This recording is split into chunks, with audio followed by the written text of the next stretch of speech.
মাছ রান্না করলেই মাছের পেটি নিয়ে সবার মধ্যেই টানা পড়েন। তাই আজকে মাছের এই রেসিপিটাই রান্না করেছি। নমস্কার বন্ধুরা, আমার নতুন একটা মুখরোচক রেসিপিতে সবাইকে স্বাগত জানাই। আজকে এখানে কয়েক পিস আমি রুই মাছ নিয়েছি। মাছগুলো প্রথমে পরিষ্কার করে ধুয়ে নিয়েছি।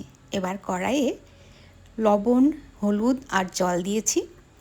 মাছগুলো প্রথমে খুব ভালো করে সেদ্ধ করে নেব। তার মধ্যে কয়েক কোয়া রসুনও দিয়ে দিয়েছি। এবার বেশ কিছুক্ষণ রান্না করার পর মাছগুলো যখন সেদ্ধ হয়ে গেছে তখন একটা ডিশের মধ্যে নামিয়ে নিয়েছি। মাছগুলো এবার ঠান্ডা করতে দিয়েছি। ঠান্ডা হয়ে এলে খুব ভালো করে মাছের কাঁটাগুলো ছাড়িয়ে নেব। বেশ কিছু সময় ধরে ধীরে ধীরে মাছের কাঁটাগুলো ছাড়িয়ে নিয়েছি। এবার একটা মিক্সিং জারে মাছগুলো দিয়ে দিয়েছি, খুব ভালো করে পেস্ট করে নেব। তাতে কাঁটা থেকে যাওয়ার ভয় একদমই থাকবে না। মাছগুলো দেওয়া হয়ে গেছে, ওর মধ্যে দিয়ে দেবো সেদ্ধ করা রসুনগুলো আর স্বাদ মতো লঙ্কা।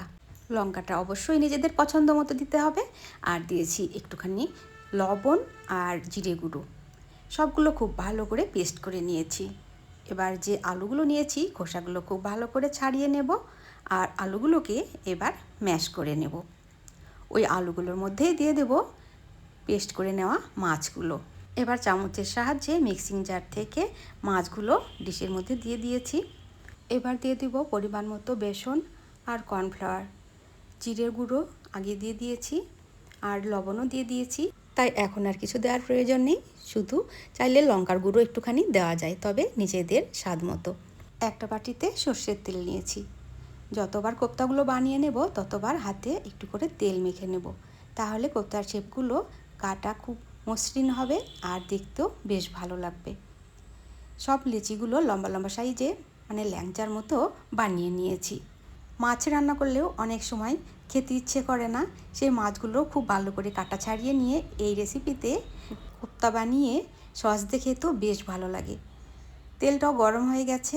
এবার তেলের মধ্যে কোপ্তাগুলো দিয়ে দেব আর মিডিয়াম ফ্লেমে কোপ্তাগুলো ভেজে নেব। ভালো করে সাবধানে উল্টে পাল্টে দিতে হবে, অনেক সময় কোপ্তাগুলো ভেঙে যাওয়ার ভয় থাকে। এবার গ্যাসের ফ্লেমটা এবার লোতে করে দিয়েছি, তাতে কোপ্তাগুলো খুব ভেতর থেকে ভালো করে ভাজা হবে। একটা মশলা বানিয়ে নেব। এখানে শুধু পেঁয়াজ নিয়েছি, পেঁয়াজগুলো পেস্ট করে নেব। কোপ্তাগুলো ভাজা হয়ে গেছে, একটা বাটিতে উঠিয়ে রাখবো। এবার ওই তেলের মধ্যে দিয়ে দেবো গ্রেট করা রসুন। মাঝারি সাইজের একটা রসুন গ্রেট করে নিয়েছি, সেই রসুনটা আমি দিয়ে দিয়েছি। ফোড়নে শুধু রসুনই দিয়েছি। এরপর গ্রেট করে নেওয়া পেঁয়াজগুলো দিয়ে দিয়েছি। পেঁয়াজ আর রসুনটা আগে ভেজে নেব। একটু লাল লাল হয়ে এলে ওর মধ্যে দিয়ে দেবো সেদ্ধ করে রাখা আলু। আলুগুলো মশলার সঙ্গে ভালো করে কষিয়ে নিলে গ্রেভিটা খুব সুন্দর হয় খেতে। এবার আলু আর মশলাগুলো একসঙ্গে ভেজে নেব। পরিমাণ মতো লবণ দিয়ে দিয়েছি। এবার 1 চামচ আদা বাটা, 1 চামচ লঙ্কা বাটা আর 1 চামচ জিরে বাটা দিয়ে দিয়েছি। মশলাগুলোকে খুব ভালো করে মিশিয়ে নেব। আজকে সম্পূর্ণ রান্নাটাই বাটা মশলা দিয়ে করেছি। এবার পরিমাণ মতো হলুদও দিয়ে দিয়েছি। মশলা থেকে দেখুন খুব সুন্দর তেল ছাড়তে শুরু করেছে। গরম জলগুলো দিয়ে দিয়েছি ঝোলের পরিমাণ মতো। এবার ঝোলটা ফুটতে শুরু করেছে। কোপ্তাগুলো ওপর থেকে আস্তে আস্তে দিয়ে দিয়েছি। এবার খুব সাবধানে উল্টে পাল্টে দেব।